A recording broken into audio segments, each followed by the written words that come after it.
Today's interview is with Eilidh Gunson. Now, she's a hospice doctor down at Overgate, and I'm really pleased. You're looking very stunning this afternoon, Hayley. Thank you to say that.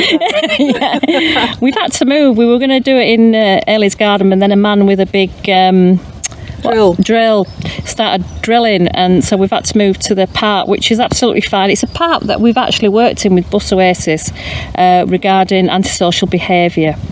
So Eilidh, we're all keen to know, down at Overgate Hospice, how's the situation down there, and how have you personally been coping with it?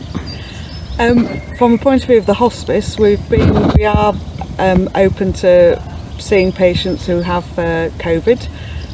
We haven't had many cases actually, so most of our work has been doing what we always do, which is looking after people with at end of life or with life-limiting illnesses who have got symptoms that we need to look after. Right. So we've been doing mostly what we always do, with a little bit of coronavirus in as well.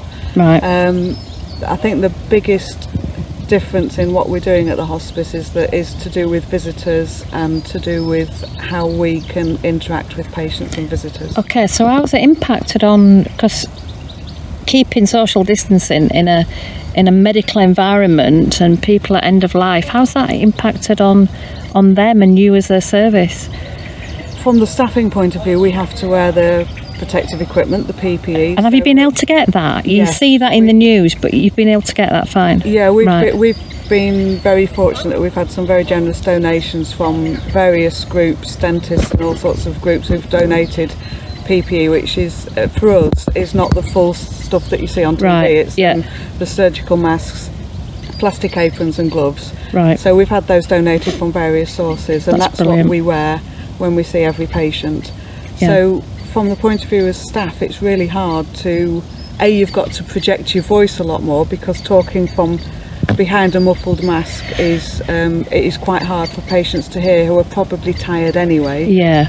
For them to have to strain and hear is quite hard. So we're having to behave slightly differently, but also we would often put a hand on somebody's arm or around a relative's shoulder or something if we're wanting to show some sympathy, and that, we can't do that. We're not allowed to have that sort of that contact, which is really hard. I bet it is, yeah. And when we're used to having, patients, particularly those who are approaching the end of their life, we're used to offering facilities for their relatives, as many relatives as need to be there, to have to restrict that is really hard, and all the visitors have to be in the PPE as well, so they have to put masks, gloves and aprons on as well to see their loved ones, which is so really hard. Tough. And my mum died in Overgate, and you were all absolutely fantastic. We were there all the time. How have visitors, how have they taken this on the whole, this news that they have to, is it two, maximum of two? It's a maximum of one visitor per patient at any one time, 2 in the day. Yeah. But those 2 have to be separate, they can't visit at the same time, they visit at separate times, and for only an hour at a time, unless someone is at the very end of their life, and then we can be a little bit more flexible. But we still have to make sure that we limit the total number of visitors in any one bay or in the hospice at any one time, to minimise the risk to patients, to themselves, to us, and to society as a whole, because anything that's brought into the hospice potentially could be also taken out again into the society. So I mean, it must be hard enough working there anyway, but with these additional alternatives or whatever you need to put in, how staff coping with it in their own mental health or emotional health? I think generally they're doing really well. I think it's affecting all of us, because when you see someone who's upset and you desperately want to comfort them, to not be able to do that is really hard. And to have to sidestep each other down a corridor, then that's really really tough. We support each other by that closeness of conversation and that closeness of actual geographically close to each other.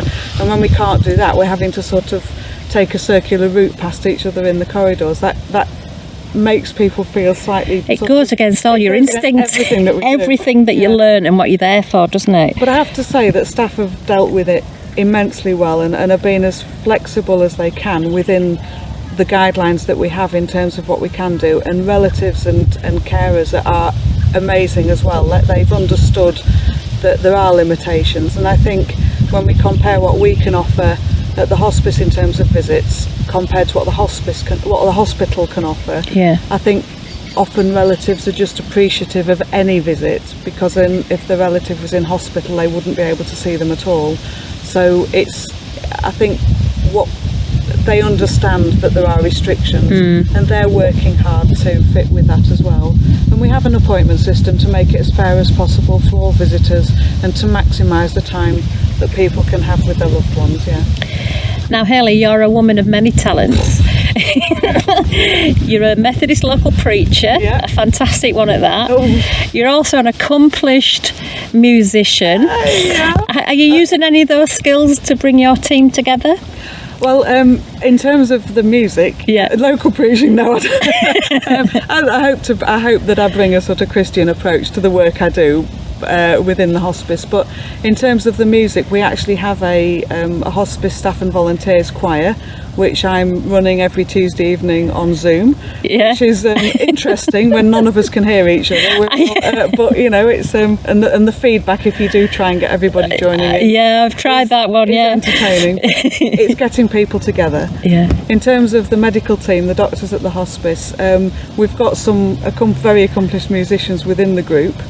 So we're doing a song called Something Inside So Strong, and we've got some of the doctors who have provided a backing track on piano, double bass and cello. Wow. And then we've harmonised different parts, so we've got a soprano, alto and tenor part.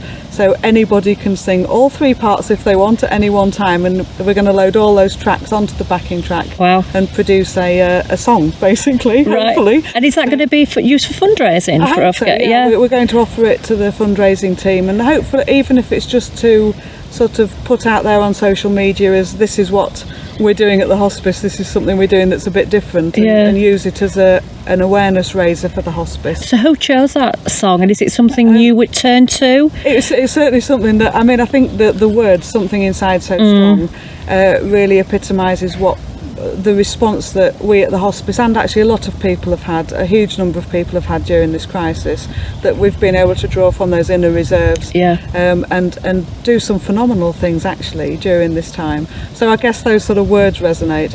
I think as well, for me, it's a bit of an earworm because it's been in my head for the last 3 or 4 weeks. Once it was my colleague Rona who suggested that song, and since then we've listened to it, we've recorded bits of it, so it's just like there the whole time. And it's back in there today. So it's been a love-hate relationship with it at times, but mainly a love one, and I think those words are just amazing. Brilliant. And we look forward to hearing that, and if we can promote that for you via our Plus page, we will do. Fantastic. So has anything that's happened, has it changed you as a person? Have you found anything inner strength that you didn't know you had? I think I've been amazed by the creativity of so many people, but it's made me a bit more creative in the way we do things. You know, we are sticking very much to the guidelines both at work and in personal life as well, but being creative with that, like Zoom meetings and things like fellowships like that, has been incredible, and you see creativity all around in what people are doing. You do, it's been phenomenal, really, hasn't it? It has, and it needs to go on, I feel, as well. Definitely. Do you? That's something I think is really important, is that the good things that have come out of this, that creativity, that bonding together, we need to hang on to the good things that have come out from this, because there are some amazing things. There are. And we do need to hang on to those. I think for me as a person, right at the start, just before the lockdown, I actually got symptoms of COVID. It was at a time when testing wasn't done very, very often at all, so I wasn't tested. I don't know for sure, but by the symptoms I had, I'm pretty sure I had it. And I have to say that in terms of what changed me as a person, I've confronted my own mortality, not in a really serious way, but there was a point during that episode when it did cross my mind that this might be something that could kill me. Wow. You know, so I guess that confrontation with your own mortality makes you appreciate life that much more.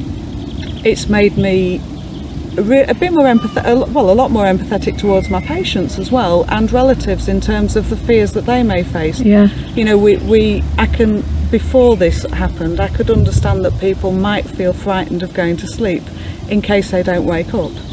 But actually, when you're confronted with that fear yourself, it makes you realise how very real it is for them. So I think while I had that empathy before, I think this has added a depth of understanding for me that I wouldn't have had. Yeah. And just the sort of the texts I got at what were really opportune times when I was probably feeling really ill. You know, a text from somebody, a phone call. They didn't know I was feeling as bad as I did at times. But it's amazing how much cheer that gives and how much encouragement, and that sort of love of friends and my love for them and their love for me was something that drove me on at that. So there's a message in there, if people feel prompted, just even a text or a quick phone call can make such a difference. Yeah. Is there any other message you'd like to give to the public, Eilidh, in these last sort of minute or two? I think one of the biggest one really is that it's great that the lockdown has eased a bit, because it means we can see people a bit more, and those people we've missed, we can see them more.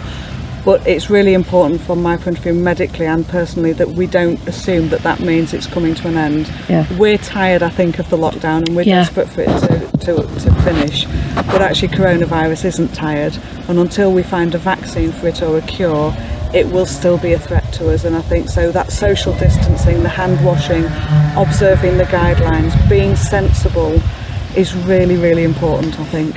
Thank you, and that's a message from a frontline doctor. Yeah. So everybody listen and adhere to it. And Eilidh, we normally ask people if they've anything they can ask people to pray for, because a few people do actually pray that watch these interviews. Is there anything specific that you'd like to add to a prayer list? Yeah, I think the things I would particularly want to pray for are for patients who are facing time in hospital without visitors from their families, or without visits from their families, the family members themselves who would desperately love to see their loved ones but because of the restrictions can't, and actually people who are ill in other ways, who are affected by the fact there is coronavirus around and that limits their tests and their access to medical services and things like that. So, and obviously for the frontline staff as well, because I hope I've given some idea of the cost to them psychologically as well as everything else, and I think they do need our prayers. What particularly the frontline staff in hospital are seeing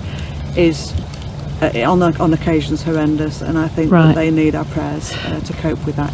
Thank you. We'll put those on, and thank you so much for taking time out and being our interviewee for today. Great pleasure. No matter, 'cause there's something inside so strong. I know that I can make it, though you're doing me wrong, so wrong. You thought that my pride was gone. Oh no, there's something inside so strong.